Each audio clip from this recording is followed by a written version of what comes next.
everybody, and welcome to episode 58 of the Harsch Review. We are an entertainment podcast hosted by me, Sean, and my brother Ryan. Hello. Hey, what's up, brother Ryan? Not much. How you doing? I'm doing good. You know, just getting ready for some travel. Gonna be going to Alaska for a day, and yeah, it's gonna be way cold. Maybe I'll see some moose. I don't know. I've never seen a moose. What's plural of moose? Is it Meese? meese? Is that what it is? Yeah, Okay. I don't know. It's funny. Look at a meese. Yeah. Yeah, I heard those are they're pretty grouchy animals. Yeah, You don't want to mess with them at all. Yeah, bald eagles are like pigeons in Alaska, and moose are kind of like, deer everywhere else. I don't know. It's just a big ass deer looking thing with antlers, but it'd be cool to see one. Yeah. But I doubt it. I mean, you can just see them strolling around town sometimes, so who knows? I'll be in Anchorage. Yeah. Nice. Yeah, it's going to be fun. like, I don't know, 10 to 20 degrees at best. Oh, you better wear your scarf there. Yeah, I got to bring my champas. Yeah, it's going to be nippy. Oh, geez. Yeah, it's going to be cold. Wow. So looking forward to doing episode 58. We're going to talk about the Netflix show Murder Mountain a little bit later. But in the meantime, rumor has it that the elder Harsch, known as Ryan, he's got some news for us. Ryan, Yeah, I got some updates for you. take it away. Well, this is a nice segue about some deer, actually. So, Oh, look at that. this takes place in the grand state of Missouri. Over the past period of 9 years, one David Barry and his two sons killed a bunch of deer, mostly at night, cut off their heads and antlers, and left the bodies to rot where they fell. It said there was financial motivation in the carnage, but authorities said collecting the deer heads was mostly about ego. So they were like caught basically for poaching. And then the judge, Robert George, hoped a little Disney magic would show them the error of their ways. So in addition to a jail sentence of 1 year, Barry is to view the Walt Disney film Bambi pretty much like once a month until he's released. So he's being sentenced to watch Bambi. Yeah, so That's kind of like horrible. a Clockwork Orange thing, he has to view the the violence he has rendered upon this species. So I know deer in certain parts of the country can be kind of a nuisance. I mean they breed often and they're all over the place, but it's kind of crazy. It's a very interesting twist on a sentence. Yeah. Pictures of these guys. They have to watch them in prison. So I guess they've taken it with like a special room or whatever. $200,000 in fines and some time served. So That's pretty weird. I haven't heard of somebody getting sentenced to watch Bambi. yeah, or any Disney movie for that matter. Wonder what other types of crimes this judge is thinking about. Killing a bunch of fish. You got to watch Finding Nemo once a month. Right? Got to do something. So yeah, that's that kind of caught my eye. Game of Thrones. I've been reading the books. I'm already on book 3 of 5. So You're just going right through it. they're very addictive. They're a great companion to the series. And the series follows the books pretty well. But it's fun to go back and watch and see if they left out anything or, like they have to do when they adapt stuff, they have to composite characters or lessen some stuff. So the big final season has been talked about. And CEO at HBO, pretty much he didn't spoil the whole thing, but he says recently they had some rough cuts of the 6 episodes, with each one basically costing about $15 million. So Jeez. That's where that one's at. This individual said it's a spectacle. The guys have done 6 movies. So basically, he says when he felt he was watching them, he felt like he was watching a movie, that the bar was set that high. He watched them twice without any CGI, and he was still impressed with what he saw. So, everyone has about 7 seasons to binge, up until April, when we'll be seeing the final seasons. The final 2 books of the series have yet to be released. So whenever Mr. Martin decides to kick those off, he's saying they're going to be a couple thousand pages together. So we still have the series to look forward to. Yeah, I don't know if what's going to take. I mean, he's got so much money, he probably has no more motivation, Sure. Yeah. I mean, just depends on where he wants to go with it. So, okay. And I think it was a couple of weeks ago we talked about the show Bandersnatch on Netflix. Yes, that's right. So they Netflix, not the show, but Netflix has been sued for trademark infringement over the use of this film. The lawsuit was filed in a Vermont court by Chooseco LLC, and they are the book publisher that owns the rights to the Choose Your Own Adventure trademark. So according to this complaint, Netflix actively pursued a license to use Choose Your Own Adventure starting in 2016, but they weren't granted one. They also said that prior to the release that Chooseco sent Netflix a cease and desist request, which they are claiming Netflix denied. They are saying Netflix has no license or authorization to use their trademark, and upon information and belief, use the mark willfully and intentionally to capitalize on nostalgia for the original book series. The film's dark and at times disturbing content, that's for sure, dilutes the goodwill for and positive associations with Chooseco's mark and tarnishes its products. They're asking for at least $25 million in damages or profits, whichever is greater, owing to alleged trademark infringement, false designation of origin, unfair competition, and trademark dilution. A lot of legal terms are thrown at you there. I thought this was interesting. I mean, you're trying to break ground here with the way we absorb content and the way it's delivered, and then you get sued for it. What do you think, Sean? I mean, if there's money to be had, you're going to get sued. I mean, that's just what it comes down to. So, I mean, regardless if it's good or bad for that company, it's kind of like, well, they gave us precedent to move forward and sue these people, and we will because that's how you make money in this country. Yeah, pretty much. I learned that while watching Suburban Commando starring Hulk Hogan, where he broke the guy's skateboard, threw it into outer space, did this and that. And there's these biker guys. He's like, "What are you gonna do? Fight me?" And he's like, "This is America. We're gonna sue."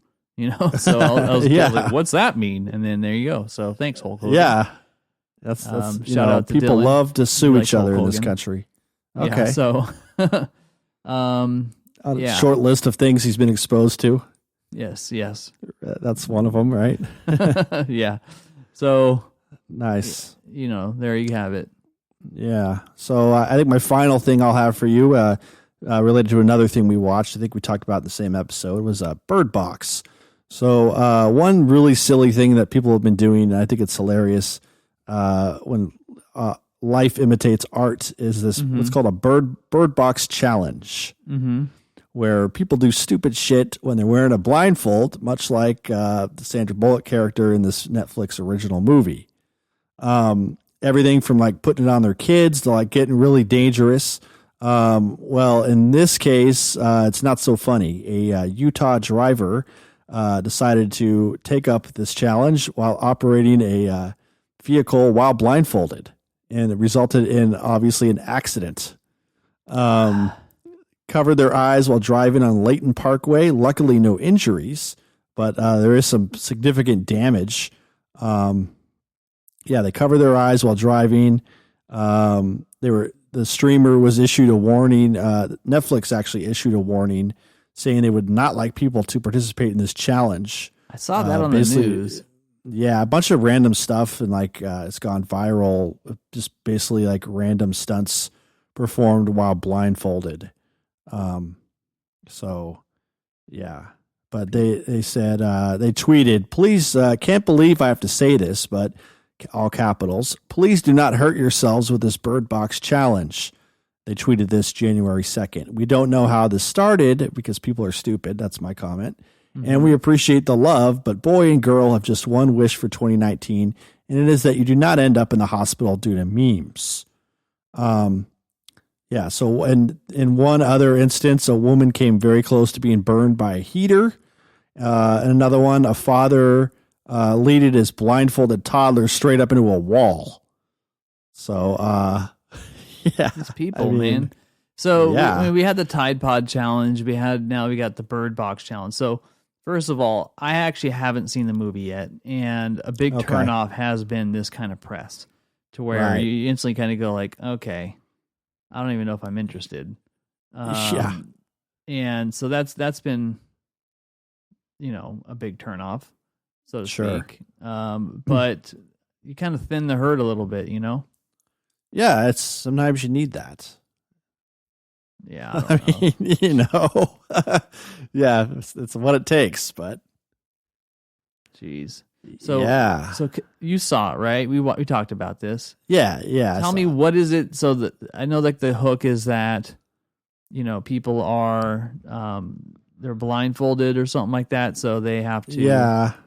I mean, it's not see it's the basically monsters, right? Something like that. Yeah, like they're blindfolded because if they view the evil, it will basically kill them. So, if they see it with their bare eyes, like they'll start bleeding from the eyes, and then they'll just like do something crazy to themselves, like hurl themselves out a window or, crash their car, or, Mm-hmm. So, I mean, I think it's allegorical. I mean, it does sound kind of silly, but it is kind of like, people turning a blind eye to the truth, maybe, or I don't know. It is kind of gimmicky when you think about it, and very silly. And it's just now it's even made more silly by the fact that people have to go out and imitate this particular plot line to disastrous results. Well, they get what they deserve. Hopefully, they don't hurt anybody in the process. That'd be so embarrassing. But besides themselves. Yeah, I tried this Bird Box challenge. Like, I think social media is to blame for this, because if you didn't have an audience, you wouldn't be. Most people wouldn't be doing this dumb stuff. Yeah, and then they're hurting their kids, and it's like, okay, where are the police? Where child endangerment should be definitely an issue to be considered when you blindfold your kid and then you run straight into a wall. I mean, I know, stupid. I know. Well, yeah. Hey, that's the news. That's the news. That's some good stuff for you, huh? Yes, that's pretty dumb. Yeah. That's pretty dumb. What do you got for us this week? Got anything going on besides Alaska? No, just Alaska. It's just as I mentioned earlier, getting ready for. I watched Murder Mountain. I only have one news story though. That's all right. Go ahead. What do you got? Want to hear it? Yeah, let's hear it. All right, we're getting a sequel to a very popular late 80s comedy. And it involves Eddie Murphy. I think I know about this one. Let's hear it. Coming to America. That's right. Hakeem returns. Hakeem from the country of Zamunda. Yes, Zamunda. Fritz Jaffe Drofer and Semi. Yeah. Yes. I thought it was a funny movie. I mean, to me, it's kind of like Eddie Murphy's. I mean, it's not like he did a lot of horrible movies after this, but it was kind of the end of his string. I mean, he did everything he did up to that movie was pretty funny. I mean, pretty good. Yeah, that's true. The plot for the sequel is that Hakeem learns about a long-lost son and must return to America to meet his unlikely heir to the throne of Zamunda. So the intention is to bring back the original cast. So you're going to see Arsenio Hall in there, Sherry Headley, who was courted by the prince, so his girl, John Amos, owner of McDowell's, yeah, and then James Earl Jones. Will Samuel L. Jackson be making an appearance? I don't know. He might. He was in the original. Yeah, I mean, so if he was bringing back his son, what are they going to make it like Kevin Hart or something? Like who? That's what I was thinking. Yeah, they're going to have some comedy duo thing. Huh? Is Landis directing this, or is this? No, Kenya Barris. So is rewriting a script that was by the original Coming to America writers Barry Blaustein and David Sheffield. Yeah. So Murphy is producing it with a guy named Kevin Misher, and Barris is the executive producer. So, because Brewer, I guess the guy, Craig Brewer, he's the one who's going to direct the movie. He just made a movie called Dolomite Is My Name, and Murphy stars in it, which I haven't heard about it. And so... I know Dolomite is it was a blaxploitation thing in the 70s, so... Gotcha. Sure, that's what that is. Yeah. Let's see what this Craig Brewer done. He directed Hustle and Flow. Yeah, that was a good movie. Tarzan. Yeah. So it's in pre-production. Empire. Yeah. He did 8 episodes of Empire. The 2011 version of Footloose, just for the record. Black Didn't even Snake know about that. Moan. Yeah. So Craig Brewer, he's the director. So it's in pre-production. Okay. It's been greenlit. Here we go. Yep. Just rehashing old shit. Yeah, I know. Basically. It sounds dumb. Yeah. I mean, if you're gonna have the original cast, though, it's like you need the original like director and writer. Just to maintain that. I mean, the actors are only part of the puzzle. Mm-hmm.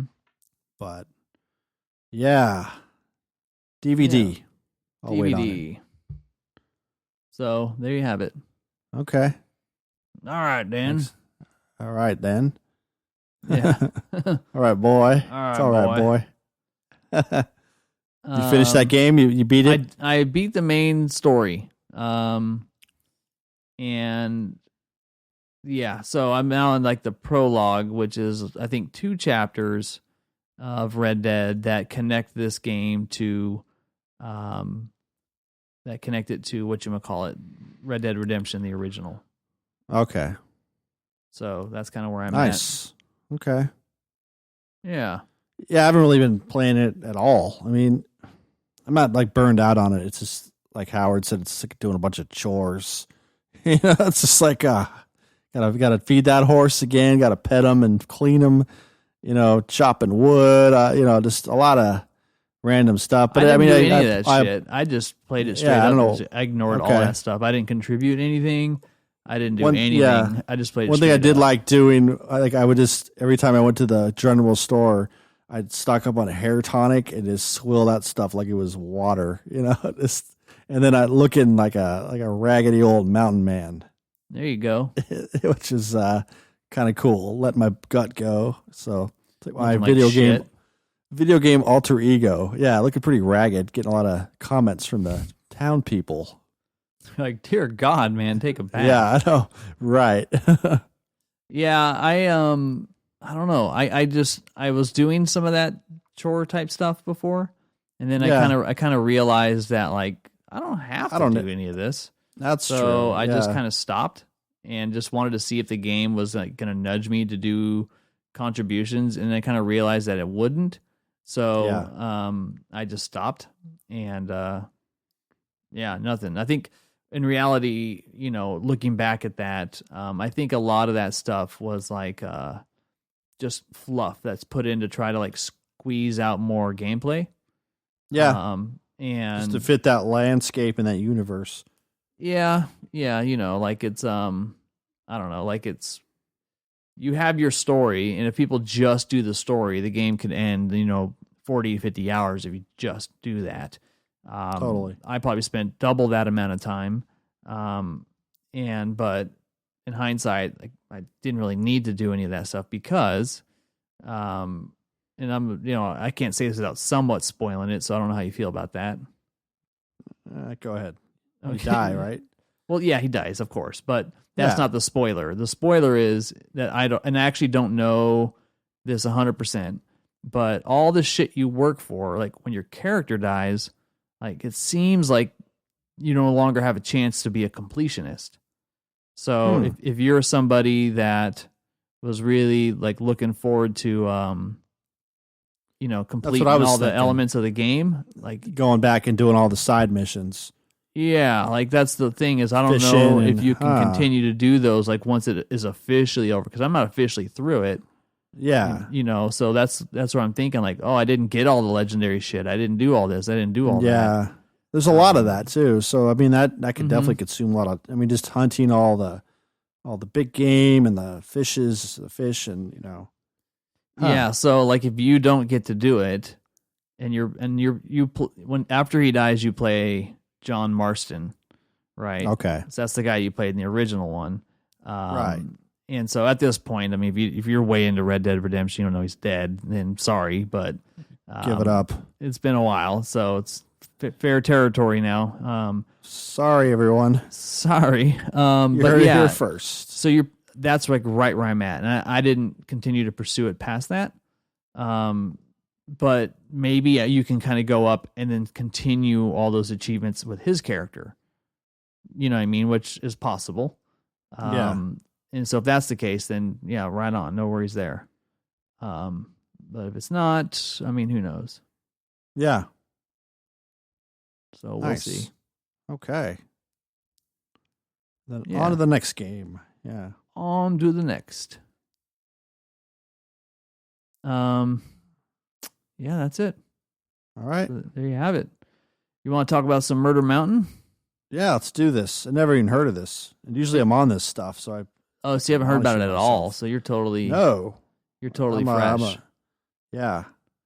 All right, so it's on Netflix, and this is a show about Humboldt County and all like the weed and the murdery stuff that has to do with the weed. Right. So I saw it on Netflix, and I was kind of like, oh, what's this? Check it out. It's 6 episodes, so it's kind of like a mini series. It has a little bit of the Making a Murderer vibe to it. And season 1 or 2, because they're both kind of different. Season 1. I didn't watch season 2. Yeah, season 2's you could go without watching that. I mean, it's just like more like they're just like milking it at that point, And that's what it felt like. A lot of legalese. I mean, yeah, it even felt like that near the end of the first season. So yeah. So let me set it up as best as I can. So basically, okay. For those who don't know, the Humboldt County produces about 80% of all of America's weed. And so that's kind of where all those problems have kind of come from. Right. And so when it takes you through the story basically of like the pioneers and the people who started that whole thing. Okay. And kind of brings you along, but it also kind of starts off the story of like this old man, who he's almost 70 years old. And he's talking about how his son went up there and then was killed, and then how the police didn't do shit about it.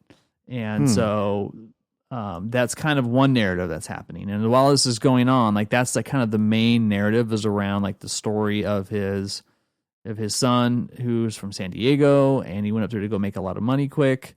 Because he went up there to get in the drug trade. To be a farmer. He was just being a farmer. So according to the series, like how long exactly has this stuff been going on? Like up there? 60s, like 70s. 60s? Yeah, okay. 60s or 70s. And a lot of it is just because of the geography and how hard it is to find people that are doing this kind of stuff. And so once it kind of starts, you don't really know like where it's going or what's going on, because it's kind of getting you caught up on a lot of different things. And so so that's kind of where you kind of start off, right? And then as it goes, they add like extra narratives along to it. So they start introducing you other characters. Some of them, they were kind of leaving their names out. Other ones, did they have like that fuzzy face, or no? Like they just had in the dark, like a or like like so like yeah, like hello. This man came up to my crops, and I said to him, "Sir, you better get away from my crops." Yeah, no. They also like Bane kind of a little bit. Yeah, like they got the Bane filter. You want to smoke my weed? Yeah. No Bane. So where was I? Anyways, so you're kind of interested because his father's talking about how his son goes up there, and like right away, Like, oh, he's dead. The show's his called dad Murder like- Mountain. So is his dad like a dirtbag? Like they're pretty Not well at all. to do? Or He's a really sweet guy. Yeah. Really nice. Had a great relationship with his son, and his son was doing some working on like a fishing boat or something, but then got offered to work up there for a lot more money. He answered a classified ad. His son is basically like a like a San Diego surfer kind of guy. So Okay. it's you start kind of talking with him, and that's like the first main person they introduce you to, and you kind of know where it's going. Like, oh, he's dead. So how did it happen? What's going on? Yeah, and so they start telling side stories, like I said, about these pioneers, like a guy named like Neil and Scott, and people who went up there in the 60s and 70s, and they kind of started just like growing weed before it was like really enforced federally. Right. And so, the nice culture, everyone was happy, everything's great. They're just farmers living their life, doing their thing, producing 80% of the weed for America. So that narrative continues, and then they introduce several others. I actually think they get too many that they can juggle. So it kind of creates like this, jumpy storyline where you kind of are getting invested in one story, and then they go and talk about somebody else you could give two shits about, but it's kind of important. Are you like taking notes? You're like, okay, this guy. No. Or it's not like that super hard to follow. Not hard to follow. It's just right. You're trying to think like what's their point of view. Like as you're watching, like when you watch Making of a Murderer, you're kind of going, are the makers of this truly unbiased, or are they leaning towards one side or the other? So it seemed one-sided. A little bit with that one. So oh yeah, it did. And so the other thing about this is they interview the sheriffs, which is kind of interesting because most of these kind of shows, the sheriff doesn't have as much FaceTime on camera, but in here the police have lots of FaceTime. So not only are you talking to the sheriff who was kind of running the show for a long time, but you're talking to the current incumbent who's been there a long time as well. Does he look like Jackie Gleason in No, he's pretty young, actually. Movie? Okay. Yeah. And I don't know that Smokey and the Bandit. So it's been Smokey and the Bandit, the big fat like. Okay. Are we good?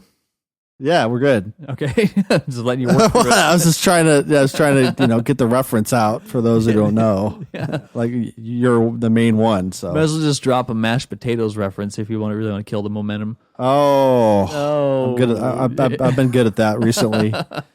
This is a room clearer. Yeah. Okay. You might as well just fart it because it did the same thing.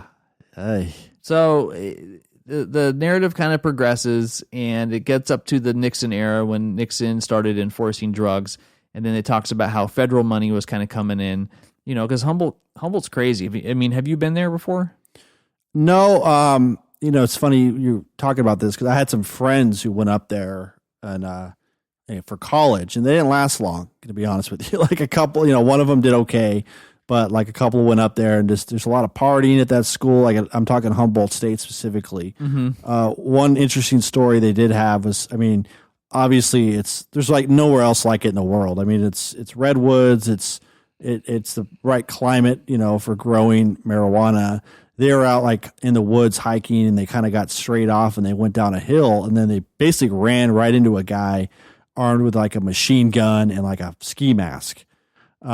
And they just got the hell out of there, and they pretty much figured out like this guy was guarding marijuana, So yeah. So kind of scary, but it's like I've been through there, but interesting you said like Nixon too, because that's really, you watch other documentaries, that's where like the whole war on drugs concept started, and just kind of like it just snowballed from there to like, but it goes back further with marijuana too, in terms of like how it's kind of was demonized, put as a Schedule I narcotic, and there's a lot of like backstory, which I'm sure this series didn't get into, but it's pretty fascinating. Yeah, it dabbles in it a little bit, but mainly what it kind of focused on in regards to the history of how Humboldt became Humboldt is they said it's not really the climate, like there's nothing really advantageous to it.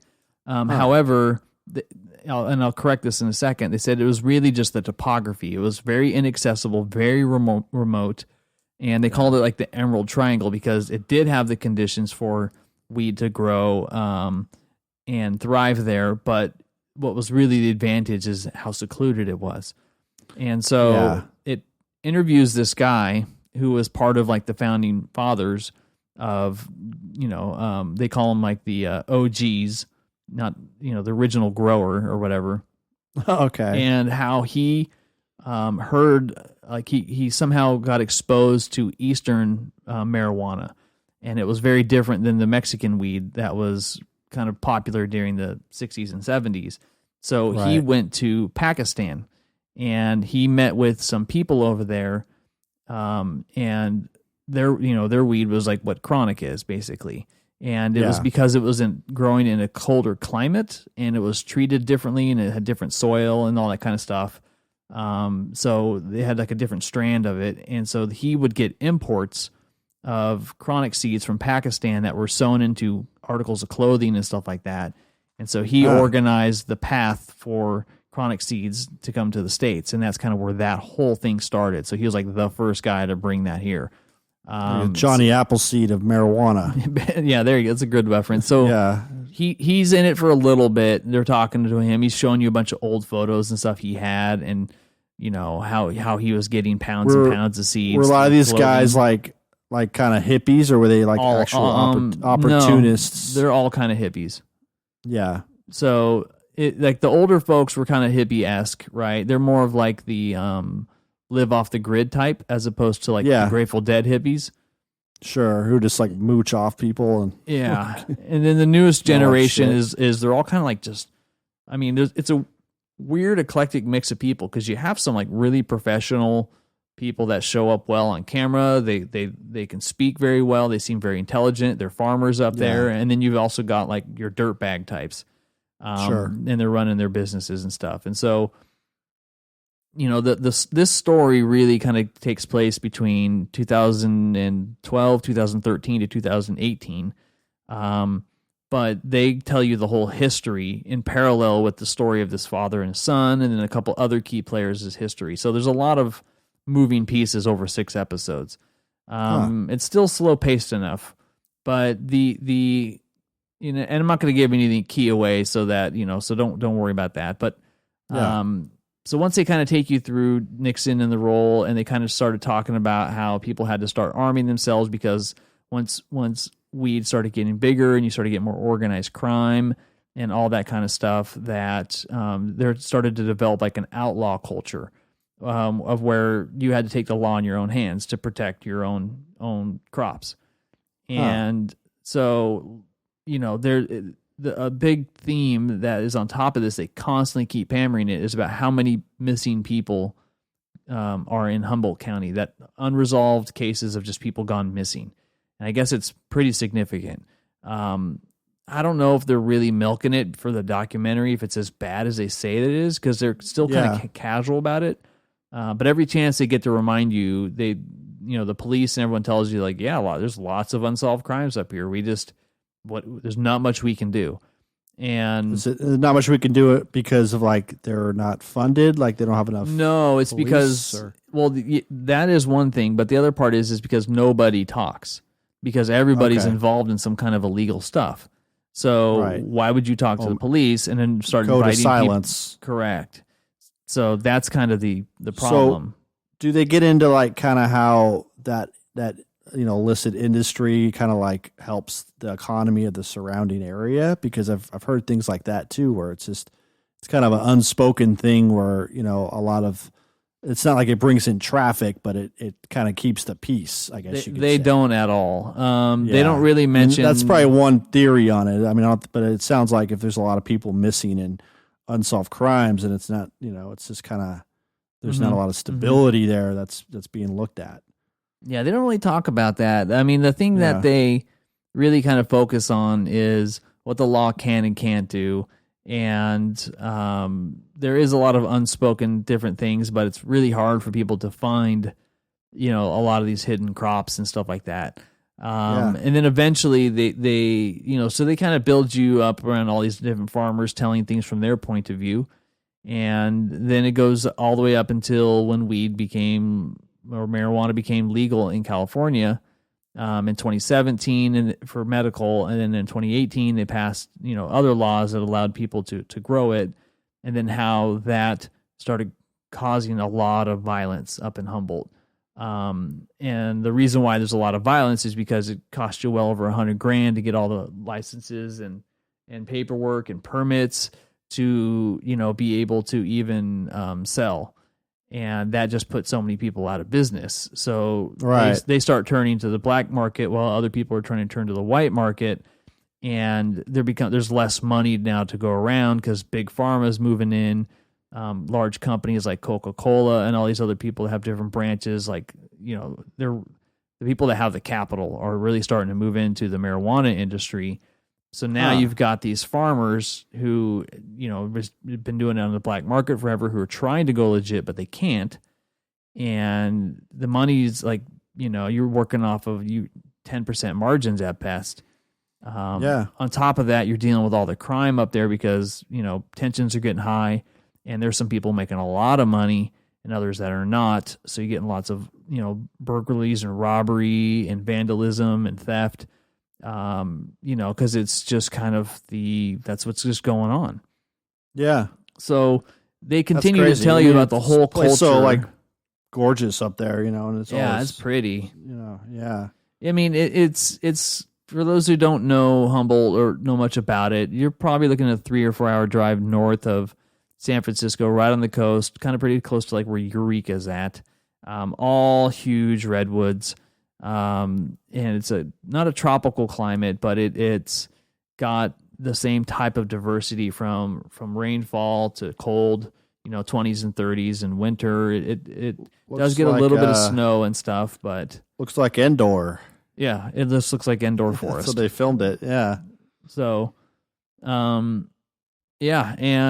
so as that's going on, and they which I thought was actually the more interesting part. I didn't really care about these people's stories as much. I really kind of felt like they were just milking it, because this is a little bit of a spoiler, but nothing is really resolved at all in this. So there isn't any milestone of something that has happened. Whereas like in Making of a Murderer, you go from a crime was committed to somebody being charged, to somebody being convicted, so there's like these milestones along the path. This one has no milestones. They just talk about the isness, so to speak, of that culture, which was a little unsatisfying. It kind of felt like if they made this in a few more years, they might have more developments on what's going on. But some of the key players they talk about like this, how a lot of farmers got together and started enforcing justice around this missing kid. And, they tried to take in their own hands, finding out who the killer was. He was missing for almost a full year. And so they finally kind of found out who did it on their own. And they forced that person to take them to the body. And they found the body and turned it over to the authorities because somebody confessed. And the cops did nothing. So there's, and then after that, there's been lots more murders. And even like some of the key characters they're talking about get killed. And nobody's getting charged. So no one's gotten busted for murder. It's been over 5 years.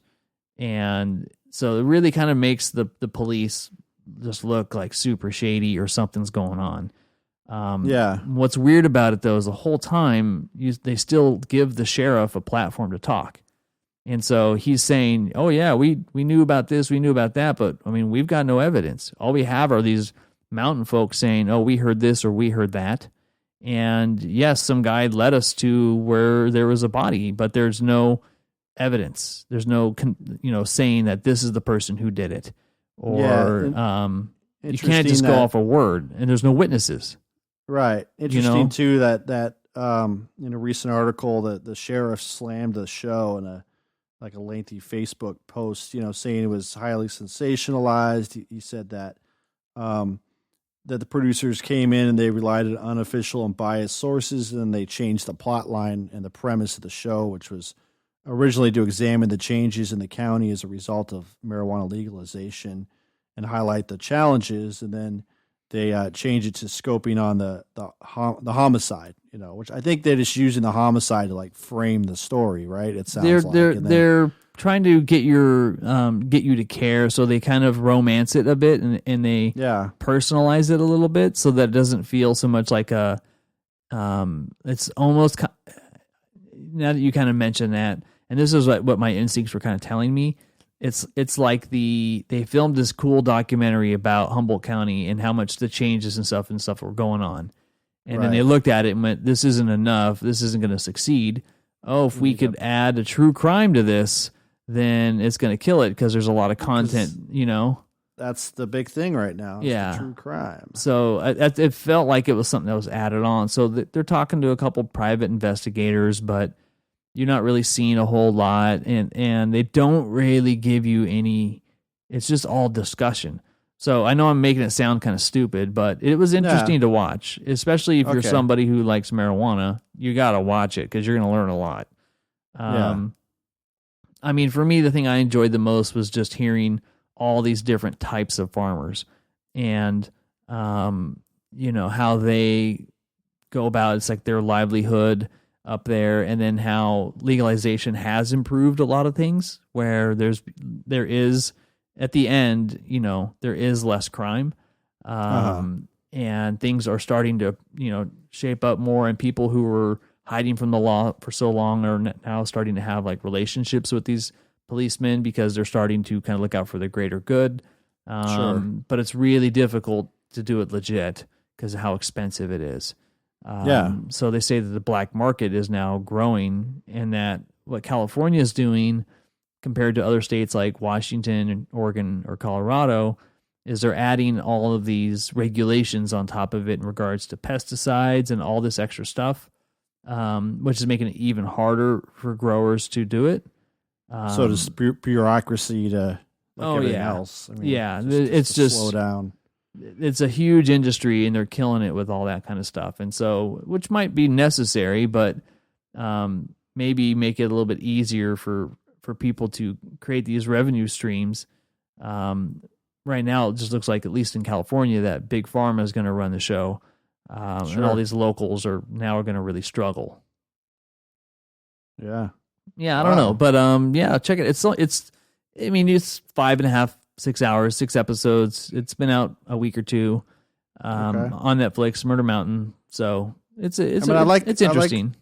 I do like the true. I mean, I'll admit I like some of the true crime stuff. It's just now you got to filter out the good stuff from the terrible, and so I think I was telling something the other day, like one of the best ones I've seen recently was and we talked about this before in the show, was Evil Genius. I just thought it was really captivating, like it started with that little premise, and then you just get into that whole backstory.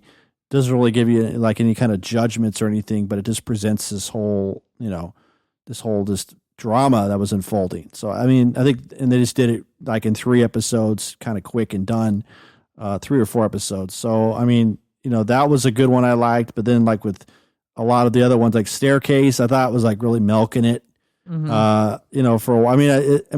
I am kind of fascinated with that whole legal, whatever it is in the battle and what you have to do, but it's just kind of like, it does wear on the viewer, I think, after a while. I mean, they need to make some of this stuff a little more concise. I know they don't want to leave out any details, but sometimes it's a little bit too much.